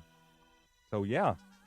It's the third highest public sale for a solo Bryant card of all time. It has, I guess, some kind of autograph in blue ink and also has game patches cut from a Den number 8 Bryant jersey. So, my question here for you guys, if money was no object, what NBA memorabilia, historical memorabilia would you want on your mantle? Andy? I mean, I would be thinking about moments in Lakers history that I was there for, like something to commemorate, maybe Kobe's jersey from 81 or one of the jerseys from Kobe or Shaq during the 3-peat title runs, or maybe something from that game. Okay, something from the Game 7, Lakers-Celtics 2010. I was at that game. You know, okay, here's something kind of random, but I would love to have from that game, Ron Artest's post-game press conference, that Wheaties box. I got Wheaties! I would love to have that, and it couldn't cost that much. Like, that's not going to be $1 million. So, like, no chance. I can actually get something cool and save it. I got Wheaties. It is the only time I have ever. Did he really have a Wheaties box? I don't know. I don't know if he had. I think it was a Lakers Wheaties box. Okay. I don't think it was. I don't think it was a Ron Artest Wheaties box. I think it was, commemorating they won the championship. It is the only time I've ever been to a post-game press conference where afterwards the press stood up and applauded. I got Wheaties! I mean, Ron was just on one. It was so much fun. That was one of the most fun moments. So I'd go with Ron Artest's Wheatie box. DeAndre. I still got to think. There's a lot. You got one, Punch? Come back to me. You got a minute 50, guys. I think, like, maybe if the ball exists out there, maybe Wilt's 100-point game ball. If it exists, I don't know if it exists out there. I don't know, man. I mean, other than that one photo of him holding up 100, it doesn't seem like anything exists. Because there's no video or nothing from it. But yeah, I think that would be worth a lot of money. Nobody cared about the NBA back then. And also maybe Jordan, when he won 6, when he pushed off on Byron Russell. I'm sorry, Jordan. His shoes that he was wearing. Okay. Yeah. Well, you're a sneaker guy, so that makes sense. Oh yeah. He was. I think he was. Wearing I was going with 12s. shoes as well. I was gonna say Jordan, but I really wish, like, Allen Iverson. I never had a pair of his shoes. It's maybe one of Allen Iverson's. He was a Reebok guy, right? Reebok guy, yeah. How about that one? How about the one where he stepped over Ty Lue? Dude, that was such a badass moment. I'm a diehard Laker fan. I remember watching that, being like, all right. They went 15-1 in those playoffs, and the one was that game where he stepped over. Allen Iverson is just a hero. I was like, objectively speaking, that's one of the most badass things I've ever seen. I was like, that was like Bruce Willis action hero level stuff. Yes, it was Die Hard. I'm sorry, man. I hated seeing it against Ty Lue against the Lakers. To your point, Funchy, they ended up winning it all anyway. That was just straight badass.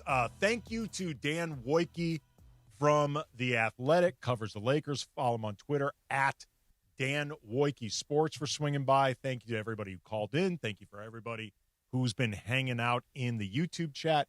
Thanks, obviously, as always, to Funchy and to DeAndre, to the kids in the back with the social media.